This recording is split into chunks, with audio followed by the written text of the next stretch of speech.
Realita Pus TV Channel Berdebis. Inilah yang kepengen saya ubah sebenarnya, karena mengatakan perempuan yang hanya dikasuh tidak boleh dong dianggap remeh. Kita tuh sama dengan laki-laki. Hanya saja jangan lupa dengan kewajiban dia bahwa perempuan itu juga seorang ibu dan dia adalah seorang istri. Artinya bahwa meskipun berkarir tidak melupakan yang namanya kewajiban itu. Itulah maksud saya. Jadi jangan hanya dong perempuan itu di belakang layar. Kita juga punya pemikiran-pemikiran, punya inovasi-inovasi yang juga dibutuhkan oleh bangsa ini. Assalamualaikum warahmatullahi wabarakatuh.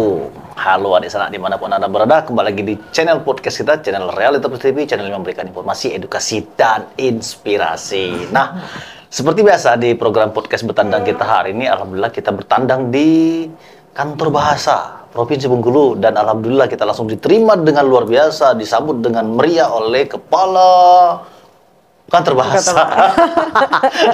Jadi agak nervous ini. Apa kabar? Harus dihafalin dulu gitu ya. Apa kabar, Bu? Alhamdulillah. Ini aku manggilnya Ibu apa Mbak ini? Kalau di sini apa banyak Ayu gitu ya. Saya kan sudah jadi orang Bengkulu nih. Apa manggilnya Sus? Sista gitu ya. Oke, ini aku karena masih muda ya manggil Mbak aja. Boleh, silakan. Apa saja. Ini kalau panggilannya itu Mbak Leli. Iya. Kalau nama lengkapnya siapa sih? Dwi Laili Sukmawati. Dwi Laili Sukmawati, DLS. Yes, DLS. DLS, Mbak DLS. Iya. Biasanya BCL kan? Nah, kalau saya DLS dong, nggak kalah sama BCL. Agak gaul-gaul gitu. Nah, ini apa kabar Mbak? Baik, alhamdulillah, Mas Damar. Alhamdulillah ya. Gimana kesibukan hari ini? Ini hari libur loh, tanyanya itu. Tapi di hari libur masih serasa hari kerja buat kami itu. Ini yang bisa, ini yang menjadi alasan kenapa kita meluangkan waktu meminta beliau untuk ikut di acara program podcast beranda. Baik, saya sapa para pemirsa gitu kan. Nah, para pemirsa yang saat ini sedang bergabung dengan acara ini. Perkenalkan, nama saya Dwi Laili Sukmawati. Saya kelahiran Sampang, Madura dari Provinsi Jawa Timur. Kalau kelahiran rahasia dong. Usia saya kira-kira berapa ya ini? 17 ya? Ya gitulah gitu. Jadi 40 tahun yang lalu saya lahir dari Madura dan sekarang merantau ke Provinsi Bengkulu. Ini baru kali pertama saya menginjakkan kaki di Provinsi Bengkulu atau di Pulau Sumatera. Ini menjadi pengalaman pertama saya karena sebelumnya saya bekerja di Balai Bahasa Provinsi Jawa Timur.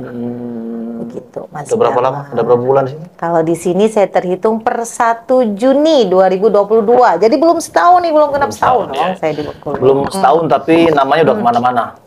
Iya betul gitu ya, namanya kemana-mana ya. Jadi oke, by the way anyway nih Mbak Leli, artinya bahwa sebagai kepala kantor bahasa atau pimpinan di Provinsi Bengkulu ya, sosok perempuan ya kan, ini kan menjadi. Kenapa dengan sosok perempuan? Ya, menjadi luar biasa. Oh begitu ya, Iya. Seharusnya seperti apa sosok perempuan itu gitu kan? Kebanyakan kan Gimana? stigmanya kan perempuan itu kan Di dapur, di kasur, gitu ya, di sumur, begitu ya, ada 3 Nah, akhir-akhir.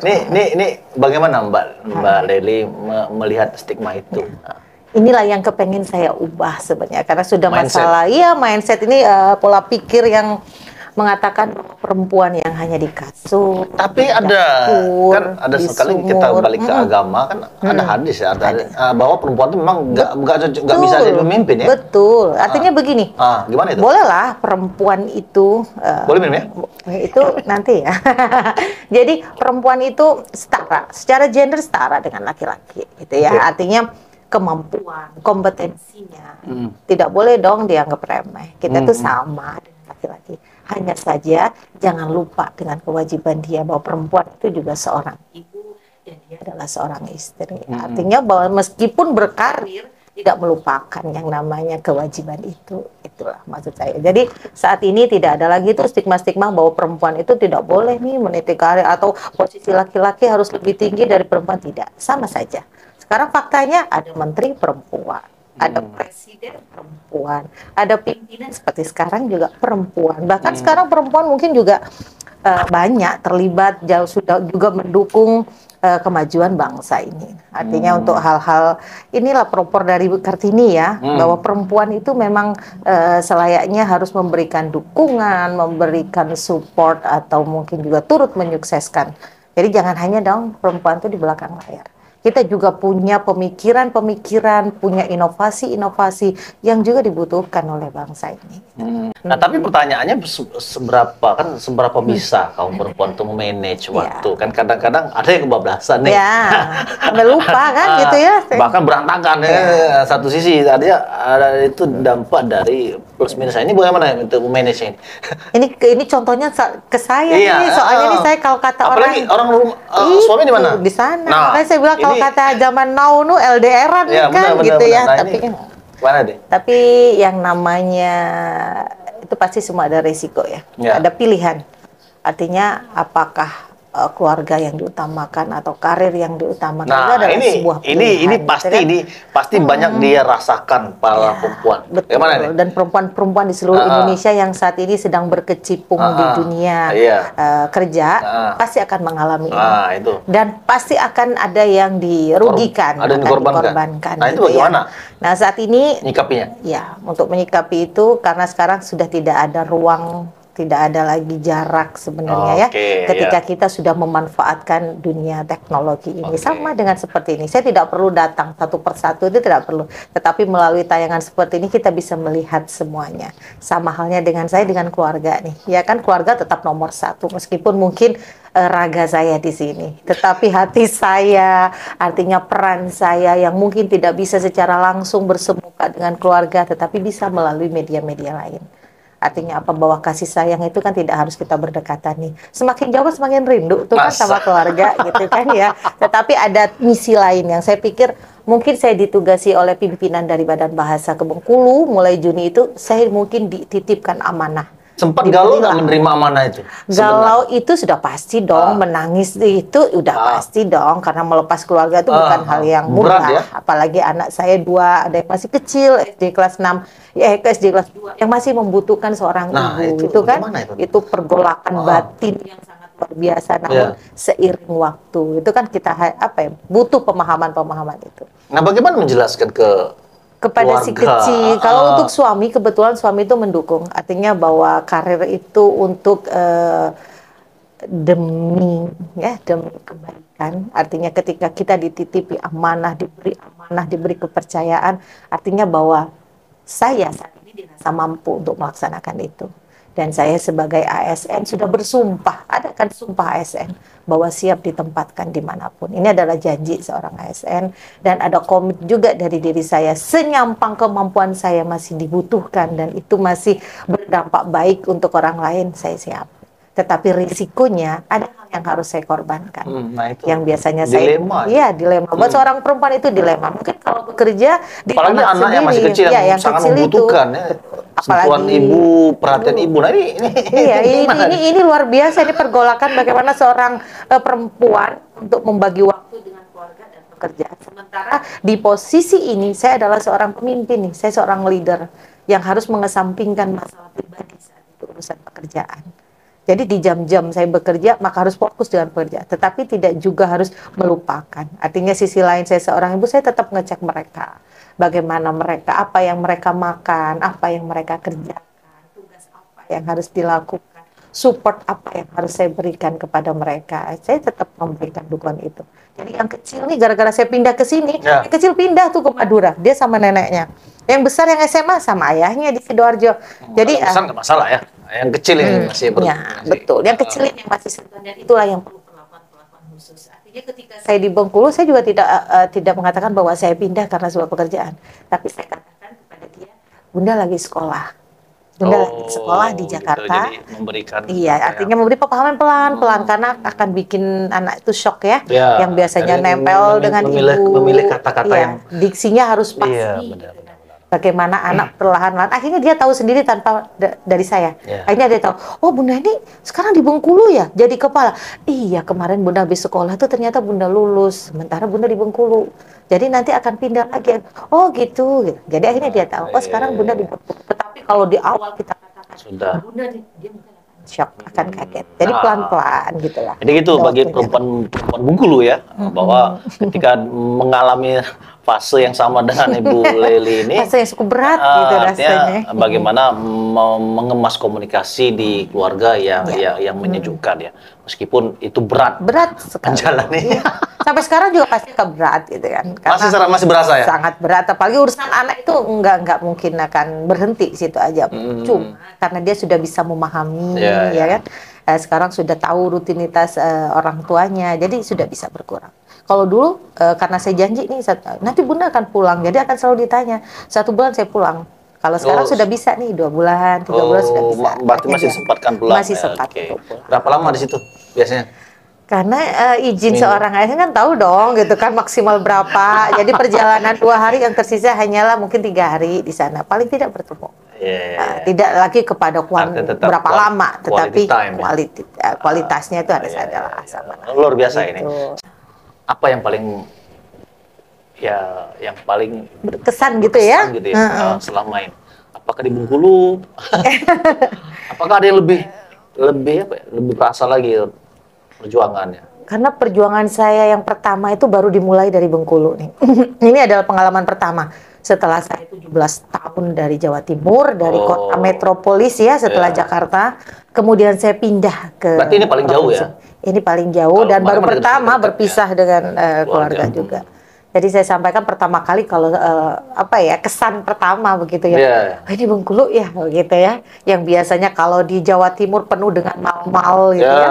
Bukan mall ya, ada mal-mal dengan toko megah, dengan banyaknya hotel-hotel, di sini sudah sedikit berkurang. Dengan kemacetan-kemacetan yang begitu wow gitu kan, kalau di Jawa Timur di sini sudah tidak ada lagi. Di sepanjang jalan saya harus melihat rumah bangunan, di sini saya melihat jalan-jalan yang penuh dengan pemandangan yang eksotik. Jadi artinya kalau dari sisi geografis itu yang berbeda, tetapi ada tantangan-tantangan lain yang kaitannya dengan lembaga, bahwa kerjasama, kolaborasi yang harus saya perkuat untuk kantor. Artinya ini pengalaman yang paling berkesan juga ya di Bengkulu ya? Ini buat saya, ya itu pasti berkesan.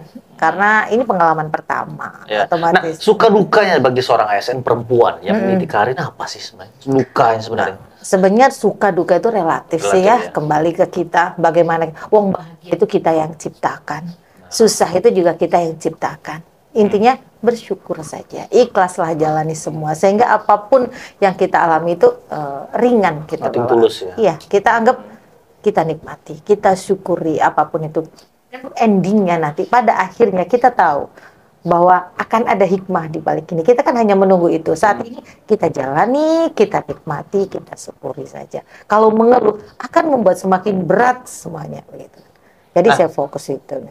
Sebenarnya kalau bagi Bu Laili sendiri, apakah sekarangnya sudah di puncak karir atau belum? Atau masih ada impian atau cita-cita yang lebih tinggi? Kalau dari, kan pasti ada punya ekspektasi ya, ada tujuan, target gitu ya. Atau mau jadi menteri. Doakan ya. Gitu. Ada yang lebih tinggi lagi nggak ya? Jadi sebenarnya target saya itu, perempuan ini kan hanya pendukung, ya kan, bukan yang utama. Karena kepala keluarga itu adalah suami. Saya bukan kepala keluarga, saya hanya pendukung, baik dari sisi ekonomi ya kan, saya hanya pendukung suami. Artinya target saya untuk melampaui ekspektasi, saya tidak pernah menarget sesuatu. Semua mengalir apa adanya. Kebetulan yang memberikan amanah atau melihat kompetensi kita itu kan orang lain, pimpinan kita. Jadi target-target saya, karena saya jabatan fungsional sebelumnya, maka target saya adalah menaikkan tingkatan-tingkatan saya pada jabatan fungsional. Saya adalah penerjemah 5 dia. Kebetulan di bawah sekretariat kabinet. Saya kebetulan sudah di Madya, di golongan 4A. Otomatis target saya bahwa 2 tahun, 4 tahun saya harus naik nih ke 4B. Ini target saya karena saya fungsional. Tapi setelah ini saya berganti ke jabatan struktural, menjadi pimpinan. Otomatis itu sudah off. Kita sekarang struktur kan? Sudah struktur, iya. Akhirnya itu sudah nonaktif nih. Artinya harus mengubah target lagi kan, gitu kan. Jadi ngejar target struktur. Nah, untuk strukturnya saya tidak punya target sebenarnya. Saya lebih kepada mengalir karena ini UPT ini kan provinsi dari Sabang sampai Merauke. Artinya apa yang harus saya targetkan? Di bawah kementerian apa nih? Di Pendidikan bawah ya? Kemendikbudristek. Ya, jadi kami di bawah Kemendikbudristek, ini adalah 30 UPT di seluruh Indonesia. Oh, 30 ya? Ya, dan saya baru ada di Bengkulu nih. Sementara sekarang target apa lagi? Ya sudah, kita tinggal nikmati, kita tinggal jalani. Biar Kalau nanti ke Papua, saya sanggup nggak? itu kembali lagi kepada komit kita sebagai ASN. Kalau kita sudah tidak siap, berarti kita sudah melanggar dong sumpah itu, janji itu. Tapi Anda ini, Nah, andai ini kan, ya, mau tidak mau, suka tidak suka, tinggal satu, izin suami. Gitu kan. Suami itu kan tetap menjadi hal yang utama, kan keluarga itu tetap menjadi. Ketika saya berangkat ke Bengkulu, pasti atas seizin keluarga. Artinya kalau tidak, saya pun juga akan berat, saya pasti juga akan sampaikan pimpinan bahwa ada keluarga yang masih harus saya ini. Kan seperti itu. bisa ya kayak gitu ya? Kalau dalam ASN tuh ada Sebenarnya tidak boleh, tetapi pertimbangan-pertimbangan secara kemanusiaan kan juga harus jadi pilihan. Oh gitu ya. Karena memang gitu. Jadi kekuatan kita itu sebenarnya ada pada keluarga. Kalau keluarga itu memberikan support, memberikan dukungan, menguatkan kita, insya Allah. Tinggal waktu saja sih. Kalau ditanya nih sama Mas Dimas ya, salah ya, Mas Damar ya, ya itu. Saya suka lupa nama tapi wajah sih enggak gitu. Karena masih pagi gitu kan. Oke, next. Jadi Damar ya. Jadi nanti dimanapun gitu. Artinya ya, kuncinya di restu ya? Ya, artinya itu yang menguatkan kita. Kalau sudah masalah kejiwaan, masalah hati, ini sudah labil gitu ya, kan akan mengganggu semuanya. Jadi yang harus kita kuatkan itu adalah secara internal, secara batin saya ini harus kuat. Jadi mau di mana saja sama saja. Saya di Bengkulu, di Papua sama kan sebenarnya, juga terpisah dari keluarga. Mau saya di Kalimantan, mau saya di mana, secara fisik kan juga terpisah dari keluarga. Sama aja gitu maksud saya. Pengalaman dalam pekerjaan tuh kan pasti ada risiko loh, meskipun ini sekedar bahasa ya, mungkin tingkat risikonya enggak begitu, tapi ternyata kan tidak. Ini pernah saya dengar nih, pernah dipanggil KPK, bahkan dilibatkan KPK, ini gimana ceritanya? Jangan itu ya. Gimana nih Jen? Jadi mungkin awal-awalnya kok bisa gitu kan? Iya, mungkin teman-teman yang sekarang lagi nonton tuh penasaran, kenapa sih nyebut bahasa terus dari tadi? Jadi mungkin juga perlu saya jelaskan. Kami ini adalah sebuah lembaga kebahasaan, UPT dari Kemendikbudristek, namanya Kantor Bahasa Provinsi Bengkulu. Ada 3 tugas utama besar yang ada kaitannya dengan bahasa. Memang kalau dikatakan sekadar bahasa, tapi dampaknya itu luar biasa. Padahal bahasa hanya kayak bahasa gitu ya. Beda dengan mungkin kantor-kantor lain yang sudah, kalau ini menteri berbicara dengan keuangan, kalau ini dengan perpustakaan. Pasti risikonya gede. Risikonya udah jelas. Kalau bahasanya apa ya gitu kan. Nggak ada risiko kan? Nggak ada risiko nih sebenarnya, nggak ada sanksi juga, tidak ada ini juga, tapi lebih-lebih kepada itu rasa nasionalis kita. Misalnya, hanya bahasa loh. Tapi banyak loh produk dari kami, literasi. Apa misalkan tugas literasi? 1, ada pembinaan bahasa lembaga. Kami sudah bekerja sama, mungkin Mas Damar hadir waktu itu 21 Juli. Jadi 1 Juni saya di sini, 21 Juli kami penandatanganan nota kesepakatan dengan Pak Gubernur terkait dengan pembinaan bahasa lembaga. Melibatkan KPK. Oh iya, cerita betul. ya. Oh iya. Dengar juga ya kalau ada KPK di sini. Iya, karena ini kan ya kok bisa gitu ya kan, pertanyaan kembali, apa hubungannya bahasa dengan KPK? Ya, dengan, biasa KPK itu identik dengan perkara-perkara, kan pasal-pasal ya kan, tersangka. Tapi nggak sempat berpikir kantor ini dikunjungi KPK hal lain. Nah, pernah nggak? Jadi begini, di kantor bahasa itu punya 4 layanan untuk kantor bahasa. Mungkin berbeda dengan balai kantor, ada yang lebih banyak. Untuk di kantor bahasa Provinsi Bengkulu ada 4 layanan. Layanan penerjemahan, layanan BIPA, layanan UKBI, dan yang satu adalah layanan bantuan teknis. Jadi gimana ya pengalaman pertama saat dilibatkan KPK itu bagaimana tuh? Ditanya tentang KPK, apa nervous gitu ya kan? Pertama kali itu kasus apa itu?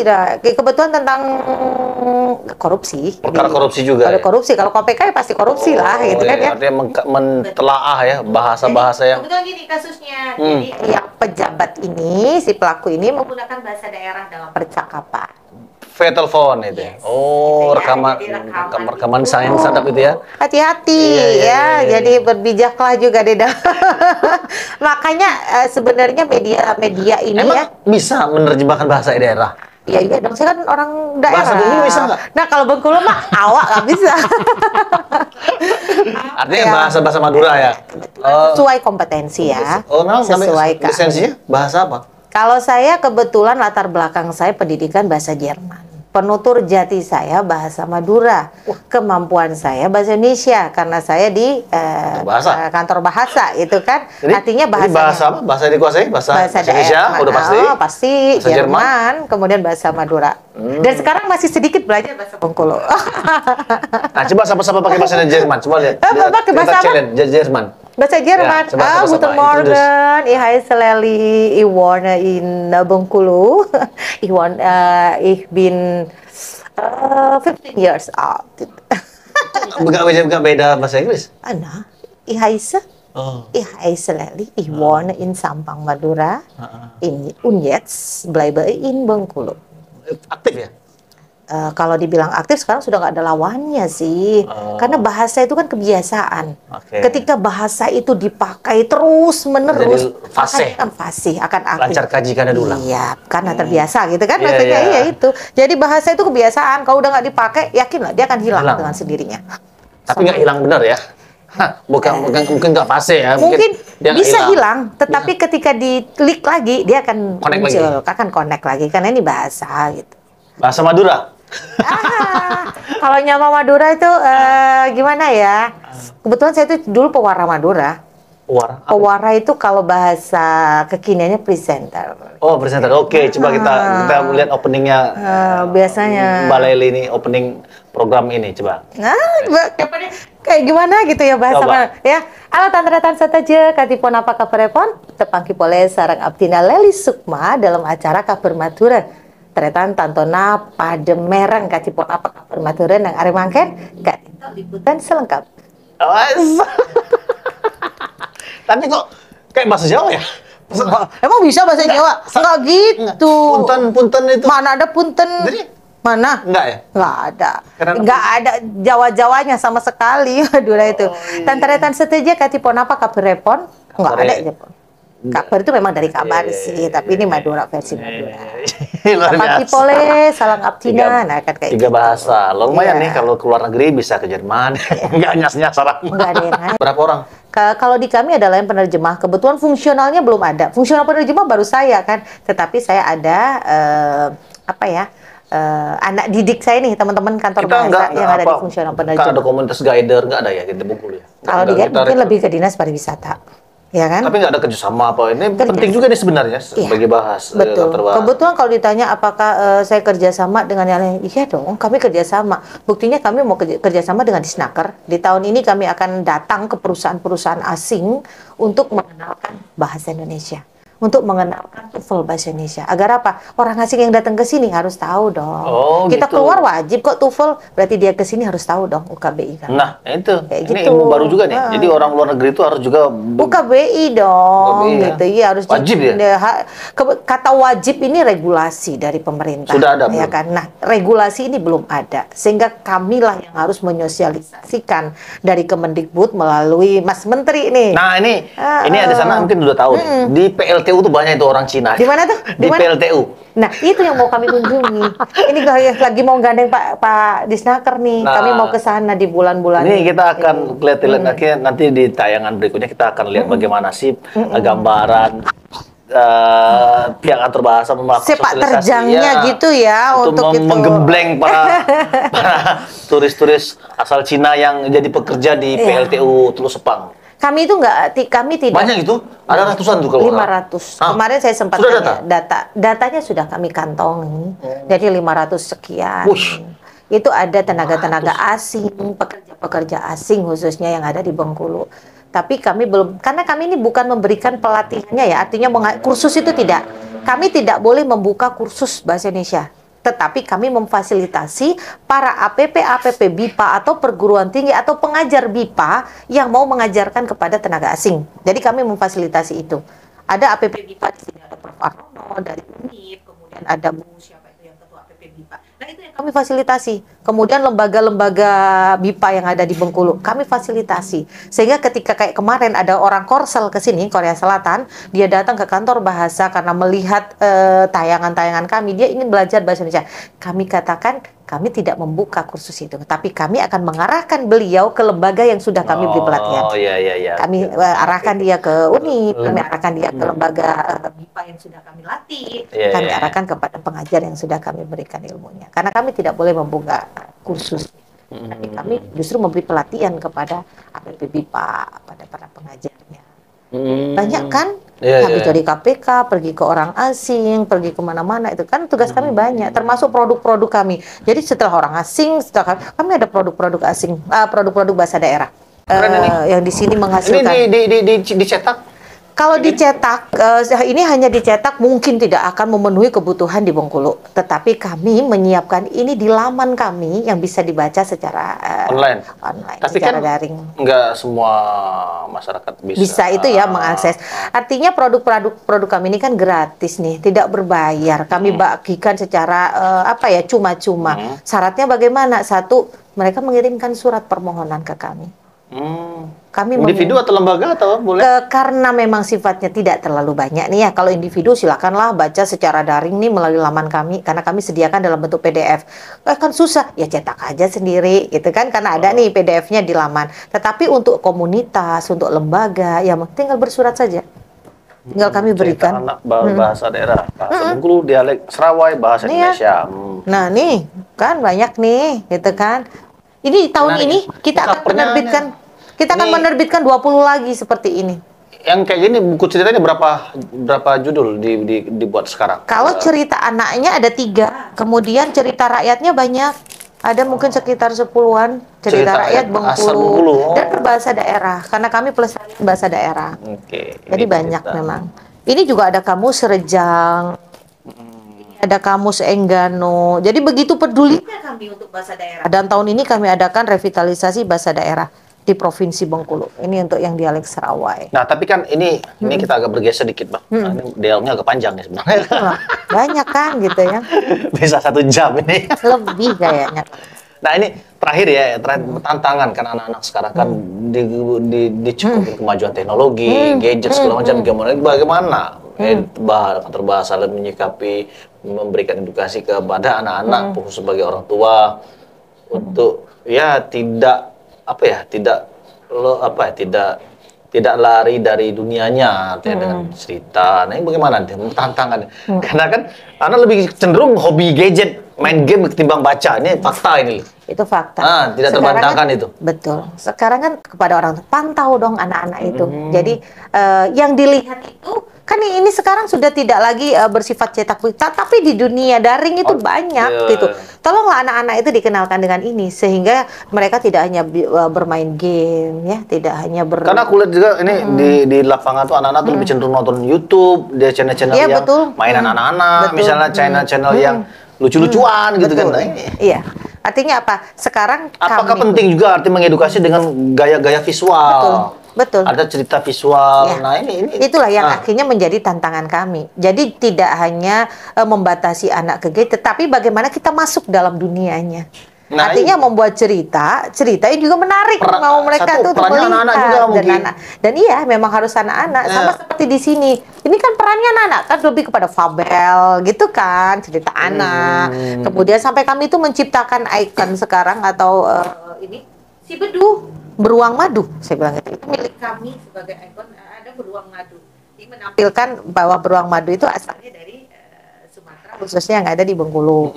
Bila dulu kalau sosialisasi ke sekolah-sekolah itu, beruang madu itu jadi maskot. Emang jadi maskot jadi kami. Dia cerita gitu. Betul. Bagus itu. Jadi pernah nggak kunjungan ke sekolah? Kalau kunjungan ke sekolah, karena kami ini kan sasaran kami tidak hanya anak-anak itu. Tapi kan itu kayak penting kan anak-anak. Betul. Kami tuh ini sebelum cetak, kami minta dulu uji keterbacaan kepada anak-anak. Kami bagikan dulu. Anak-anak ini paham nggak sih? Jangan sampai kita nyetak, mereka sendiri nggak suka, mereka nggak paham. Jadi ini sudah lulus dari mereka ini, mereka sudah membaca. Dan dia menarik, kata mereka tuh masukan kami itu berwarna, kemudian gambarnya yang lucu-lucu. Dia bilang bahasanya jangan panjang-panjang. Ini kan bahasa anak nih. Nah, makanya kami buatnya itu memang sesingkat mungkin sehingga mereka sekali baca mereka ingat gitu. Kemudian ceritanya juga cerita yang mengandung kearifan lokal gitu. Dan mungkin lebih sifatnya itu mengedukasi, mengajarkan anak-anak itu tentang suatu hal. Bagaimana mereka harus bersifat jujur, bagaimana kita itu harus pulang jangan sampai pada maghrib ya, tapi sudah harus sampai ke rumah. Jadi bermainnya jangan terlalu lama. Jadi hal-hal yang sederhana tetapi Ini kayaknya sebenarnya bagus juga nih untuk bagi orang tua untuk mengajarkan nih, Iya, membiasakan literasi nih, jadi membacakan. sambil santai diceritain Betul. gitu kan. Ya, bagus Ini ya. mengedukasi literasi. Orang tua sebelum anak tidur kita bacakan ini. Ini bisa Jadi ada nanti menginspirasi bagi orang tua dulu nanti coba dapetin. Gimana cara dapetnya nanti? Itu tinggal bersurat aja ke kantor Bersurat, bahasa. bersurat nanti deh. Betul. Tujuannya apa tujuannya? Permohonan ya? Iya, permohonan bantuan buku. Buku. Iya. Nanti dikasih apa Buku aja nanti terbitan. dapat? Kalau dikasih apa, kita lihat apa yang ada di kami. Nah, Itu apa yang ada ini? Nah, yang untuk yang ini kan 2022. Artinya nggak ada ini lagi? kan, produk yang 2022. Mungkin Anda kan pun minta paling yang sisanya aja. Masih Tapi, ada. itu harus cek tuh di BMN tuh kayaknya gitu kan. Karena yang menangani itu ada sendiri. Oh, iya, ada. Ketika minta harus ada tanda terima, Iya, harus iya, ada iya. permohonan. Artinya Oke, harus ini yang administrasi. 2022 ini. Nanti yang 2023 ini kami akan terbitkan 20 cerita anak. Kita akan menerbitkan kamus Rejang. bahasa Rejang untuk yang edisi kedua. Kemudian kami akan menerbitkan majalah. Nah, ini ada Kapan majalah. itu? Kapan itu nanti rilisnya? Kalau Bisa. sudah cetak pastinya sih September sudah harus cetak. September masih lama tuh. Iya dong, kan sekarang masih proses belum nulis. Kita kan masih nawarkan kepada para masyarakat Bengkulu, ayo tulis dong. Dan ini kami akan bimtekan selama 3 hari. Setelah dibimtekan, mereka akan kami ajak sebagai penulis dan juga penerjemah. Ini penulisnya ya? Iya, itu bukan. Itu yang bagian ilustrator. Ilustrator. Itu adalah penyunting dan penulisnya si Iqbal. Nah, bisa dicek. Jadi kalau kita cetak, sudah pasti gratis. Kami bagikan ke seluruh dan si penulis tentunya akan mendapatkan hasil uang pembinaan untuk si penulisnya, untuk penerjemahnya. Iya. Ini ada majalah juga. Silakan kalau mau nulis di sini juga ada honornya.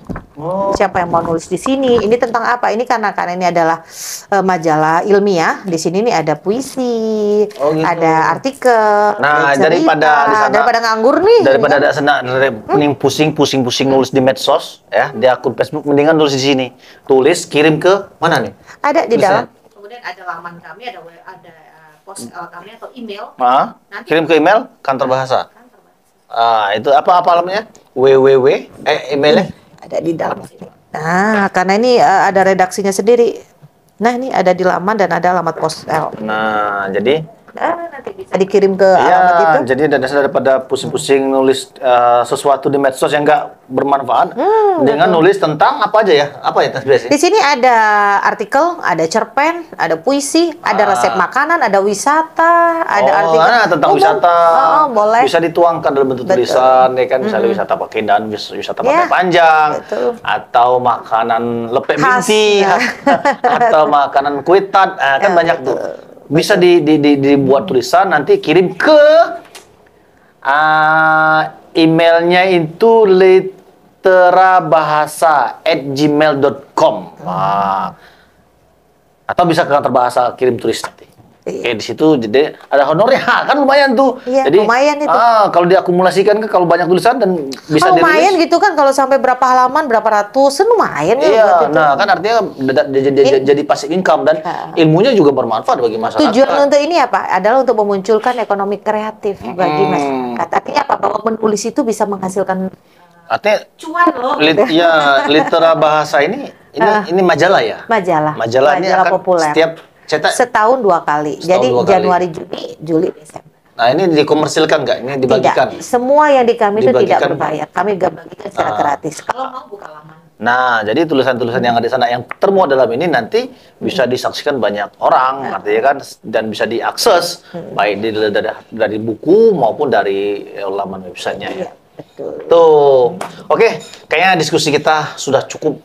Cukup melelahkan begitu ya. Tapi mudah-mudahan ini banyak intisari, banyak pesan moral dan menginspirasi bagi dan sana, khususnya bagi perempuan yang ingin meniti karir, harus langkah apa aja. Nanti mungkin bisa konsultasi sama Ibu Leli. Ya senasib-senasib begitu ya, gitu ya. Mungkin dia bisa memberikan konsultasi, bimbingan konseling ya. Bagaimana menata hati gitu ya. Dan nggak galau kan, nggak galau terus tiap hari karena jauh. Nah, jadi LDR. solusinya adalah ketika libur harus ke kantor itu kan. Itu biar nggak boring ya. Biar nggak boring. Oh, gitu, karena nggak orang bosan. libur kan bingung kalau di rumah ngapain gitu. Tapi kalau kantor pasti ada aja Ada kerjaan aja. tuh. Minimal dia apa buka status. Status itu penting gitu ya. Tapi jangan mengubah status yang lain gitu. Iya. Ada Oke, status. itu saja di sana obrolan kita. Bu Leli, terima kasih. Baik, sama-sama. Nanti kita akan ngobrol Mas dengan edisi-edisi dan Oke, topik-topik yang menarik siap. lainnya. Yang Semoga bisa menginspirasi ya, semoga mengedukasi dan juga yang pasti memberikan semangat untuk para perempuan. Dari luar mau berkarir di daerah. Jadi yang di daerah jangan mau kalah. Masa, ya kan? Harus Semangat. Power of woman of the power. Oke, demikianlah diskusi kita kali ini. Semoga bisa bermanfaat dan menginspirasi. Dan di edisi penutup kita ini kita ada tagline ini. Realita Positif Channel berbis. Kami akhiri wabillahi taufiq. Wassalamualaikum warahmatullahi wabarakatuh.